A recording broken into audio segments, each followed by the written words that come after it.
Question है ABCD is a rhombus so that the diagonal AC bisect angle A as well as angle C and diagonal BD bisect angle B and as well as angle D। ये proof करना है। तो एक rhombus हमें दिया हुआ है, ठीक है, यहां पर हमने एक रोम्बस ले लिया। तो ये रोम्बस है, सपोज करो ABCD। रोम्बस क्या होता है? जिसकी चारों साइड इक्वल होती हैं। तो ABCD is a rhombus, ABCD is a rhombus, ठीक है, और इसकी चारों साइड क्या होंगी? इक्वल होंगी। रोम्बस की चारों साइड इक्वल होती हैं, AB, BC, CD और DA, चारों क्या होंगी? इक्वल होंगी।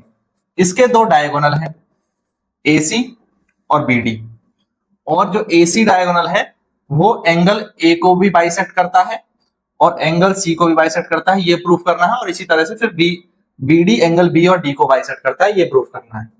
तो सबसे पहले ये देखो कि A और AB और AD क्या है? इक्वल है, क्योंकि साइड ऑफ रोम्बस है। AB इक्वल है CD के, क्योंकि ये साइड्स ऑफ रोम्बस हैं, ठीक है। अब AB के सामने कौन सा एंगल है? ये वाला। और AD के सामने कौन सा एंगल है? ये वाला, ठीक है। या फिर आप इस तरह से देख लो, इसको नहीं लो, इस वाले ट्राइंगल में देखो ADC में, तो ये AD इसके इक्वल है, AD किसके इक्वल है? CD के इक्वल है। तो मैं इसको AB की जगह AD लिख देता हूं, तो भी बात वही है, क्योंकि ये भी साइड ही तो है। तो AD CD के इक्वल है। AD के सामने एंगल है ये वाला, ठीक है, एंगल DCA, एंगल DCA, और CD के सामने एंगल है ये वाला, एंगल CAD। तो एंगल CAD दोनों इक्वल होंगे, क्योंकि angle opposite to equal sides, angles opposite to equal sides are equal. ये हमने ट्राइंगल की प्रॉपर्टी में पढ़ा है कि एक ट्राइंगल की इक्वल साइड्स के अपोजिट एंगल क्या होते हैं? इक्वल होते हैं। तो इसका मतलब ये और ये इक्वल है। अब दूसरा, क्योंकि AB पैरेलल है CD के, रोम्बस एक पैरेललोग्राम भी होता है। रोम्बस क्या होता है? रोम्बस एक पैरेललोग्राम भी होता है।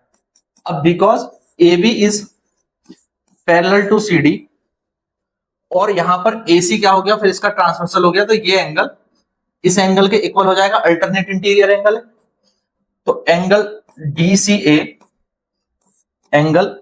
DCA इक्वल होगा एंगल BAC के, क्योंकि ये अल्टरनेट इंटीरियर एंगल है, ठीक है, अल्टरनेट इंटीरियर एंगल है। पैरेलल लाइंस की प्रॉपर्टी में हमने पढ़ा है, ठीक है, लाइंस एंड एंगल वाले चैप्टर में आप देख लेंगे। दूसरा, इसी तरह से ये एंगल जो कि CAD है, किसके इक्वल हो जाएगा?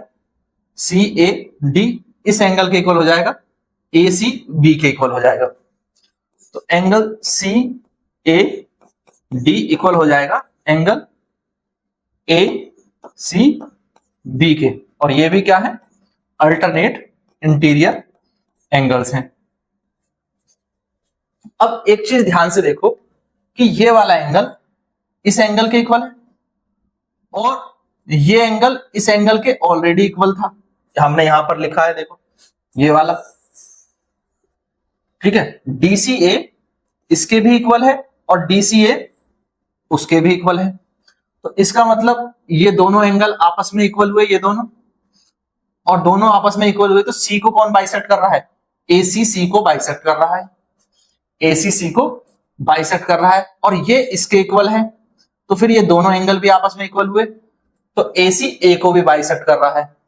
तो इसलिए हम कह सकते हैं कि AC बाइसेक्ट्स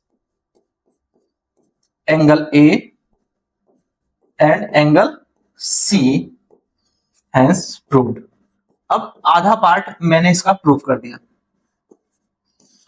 आधा पार्ट प्रूव कर दिया कि AC जो है वो बाइसेक्ट कर रहा है एंगल A और एंगल C को।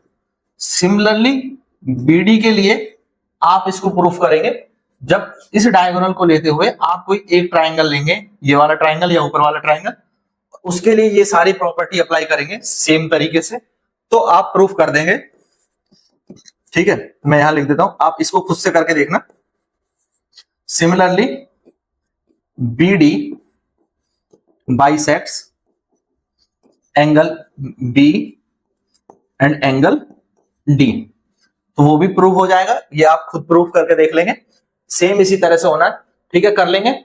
बताओ, कमेंट करके बताओ हाँ कर लोगे तो, या फिर मैं सॉल्व कराऊं?